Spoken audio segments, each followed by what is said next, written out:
के लिए हमें अपने मन को मंदिर बनाना होगा। ऐसा मंदिर जिसमें परमात्मा अवतरित हो सके। हमें अपने मन से सारे कंकड़ पत्थर निकाल के बाहर फेंकने होंगे। हमें अपने उस ज्ञान से भी मुक्ति पानी पड़ेगी जो केवल शब्दों, विचारों और किताबों से उपलब्ध होता है, जिसमें कोई प्राण नहीं होते, एकदम थोथा बासा और बोरोड होता है। ये ज्ञान हमारे मन को कभी भी मंदिर नहीं होने देता, ढक लेता है और परमात्मा अवतरित नहीं होता। ये इस तरह से है जैसे कोई आदमी तैरने के संबंध में कोई किताब पढ़ ले, बहुत समय तक अपनी जिंदगी के 10-20 साल इसमें लगा दे और तैरने के लिए सबसे बड़ा विचारक हो जाए, भाषण करने लगे, यूनिवर्सिटीज़ में जाके उसके फ़ायदे बताने लगे कि तैरने से आपको ये होता है, तैरने का ये फ़ायदा है, तैरने की टेक्निक्स बता सके, उसकी किताबें लिख सके, तर्क कर सके। लेकिन कभी उस आदमी को जरा नदी में धक्का देकर देखिएगा तो पता चल जाएगा कि 10-20 सालों में जो जाना है तैरने के बाबत किस अर्थ का है, किस कीमत का है। वो ज्ञान तो है, लेकिन तैरना ज्ञान से नहीं आता, तैरना तो तैरने से ही आता है। एक गांव में राजन नाम का मांझी छोटी सी नाव में लोगों को दरिया पार कराता था। उस गांव में एक बहुत बड़ा विद्वान, गणितज्ञ, पंडित रहता था। एक दिन वो राजन की नाव में बैठ गया नदी पर पार करने के लिए, दरिया के पार जाने के लिए। रास्ते में पंडित ने राजन से पूछा, राजन तुम गणित जानते हो? पंडित गणित शास्त्र का पंडित था। राजन ने कहा, नहीं महाराज। तो पंडित ने कहा, तेरा 25% लाइफ वेस्ट हो गया। थोड़ी बात आगे चली तो पंडित ने राजन से पूछा, राजन तुम धर्मशास्त्र जानते हो? राजन ने कहा, नहीं। तो उस पंडित ने कहा, तेरा और 25% लाइफ वेस्ट हो गया। टेक्निकली 50% तेरा जीवन बर्बाद हो गया। थोड़ा और नाव आगे बढ़ी। पंडित जी ने राजन से पूछा, राजन तुम दर्शन शास्त्र जानते हो? तो राजन ने कहा, नहीं महाराज। तो पंडित हंसने लगा राजन पर। उसने कहा कि तुम अपना जीवन क्यों बेकार करने पे उतारू हो? 25% अपना जीवन तुमने नष्ट कर लिया। तभी एक जोर का तूफान आया, नाव डगमगाने लगी। राजन ने पूछा पंडित जी को, पंडित जी तैरना आता है? उसने कहा, नहीं। राजन ने कहा, आपकी तो लाइफ 100% वेस्ट हो गई। मैं चला, मुझे तैरना आता है। मेरी 50%, 75% जितनी मर्जी वेस्ट हुई, कुछ तो बची है। लेकिन टेक्निकली आपकी तो 100% वेस्ट हो गई। उसी तरह से हमारी जिंदगी है। जिंदगी में भी किताबें तैरना नहीं सिखाती और ना ही परमात्मा में तैरना सिखाती हैं।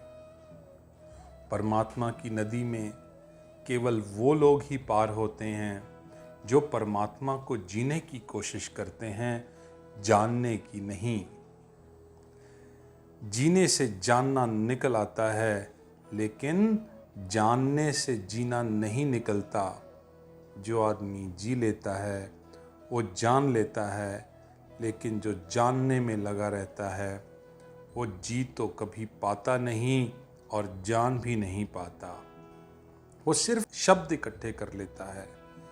धर्म ग्रंथ, गीता, कुरान, बाइबल, सब श्लोक उसके कंठस्थ हो जाते हैं, लेकिन शब्द पार नहीं करा सकते, शब्द नाव नहीं बन सकते, शब्द प्राण नहीं बन सकते। शब्द उस व्यक्ति पर बोझ बन जाते हैं, हल्का नहीं करते, आदमी को और भारी कर देते हैं।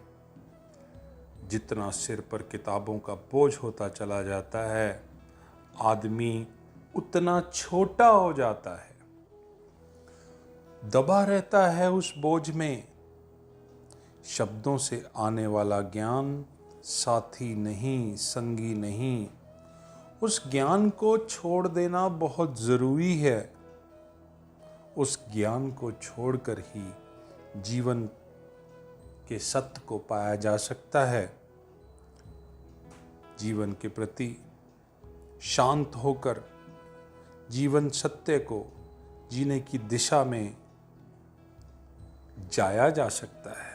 इस ज्ञान को छोड़कर उसे पाया जा सकता है जो शब्दों में कहा गया है लेकिन कहा नहीं जा सकता, जो शास्त्रों में बंधा गया है लेकिन बंध नहीं पाता। उस आनंद को, उस परमात्मा को जो सब जगह मौजूद है, वो जान पाता है जो अध्यात्म में तैरना सीखता है। कैसे तैरना सीख जाएं उस अध्यात्म में, उसे सीखने के लिए जरूरी है कि वो सारी बातें छोड़ दी जाएं जो हम दूसरों से सीख लेते हैं। हमारा ज्ञान दो तरह का होता है, एक कुएं की तरह और दूसरा टैंकी की तरह। टैंक में हम क्या करते हैं?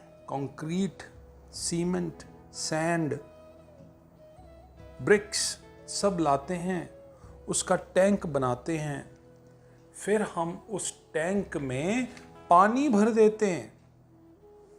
टैंक का कोई अपना पानी नहीं होता, टैंक की केवल दीवारें होती हैं। लेकिन कुएं में काम उल्टा करना पड़ता है। कुएं में सबसे पहले ईंट, पत्थर, मिट्टी, जो कुछ भी हो उसे निकाल कर अलग करना पड़ता है। लाना नहीं पड़ता, अलग करना पड़ता है। और जब सारी मिट्टी, ईंटें अलग हो जाती हैं तो नीचे से वो निकल आता है जो जल का स्रोत है। नीचे से वो निकल आता है जो जल का स्तोत्र है। नीचे से वो निकल आता है जो जल का स्रोत है। कुएं में जल है, ईंट पत्थर ऊपर पड़े हैं, टैंक में जल नहीं है, जल लाना पड़ता है। ज्ञान भी ठीक उसी दो तरह का होता है। टैंक वाला ज्ञान वो होता है जिससे पंडित पैदा होते हैं, धर्म को जानने वाले पैदा होते हैं, ईंट पत्थर इकट्ठी करके दीवार बना लेते हैं अपने दिमाग में। किसी एक धर्म की दीवार, हिंदू होने की दीवार, मुसलमान होने की दीवार, सिख होने की दीवार, और फिर उस टैंक को शास्त्रों से, ग्रंथों से भर लेते हैं।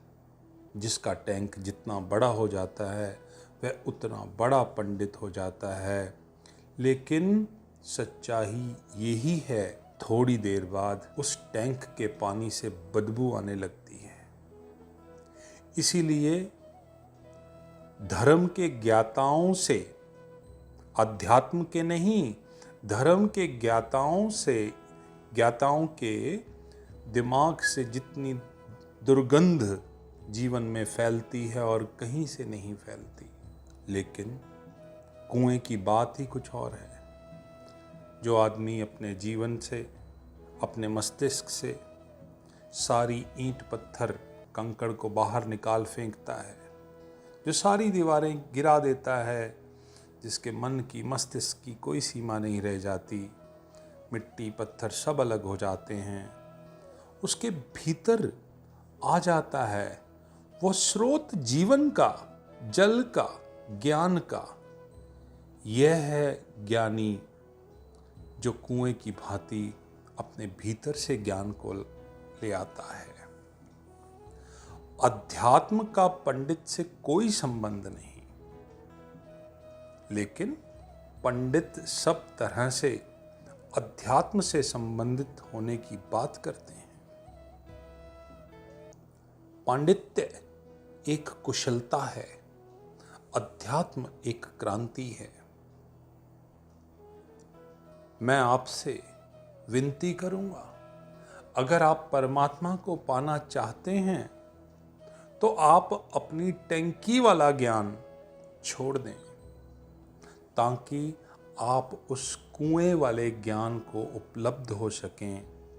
आप अपने मस्तिष्क से कंकड़, पत्थर और मिट्टी हटा दें और अपने मन को मंदिर की तरह बना लें, जिसमें कि परमात्मा प्रकट हो सके और ज्ञान आपका अपना हो।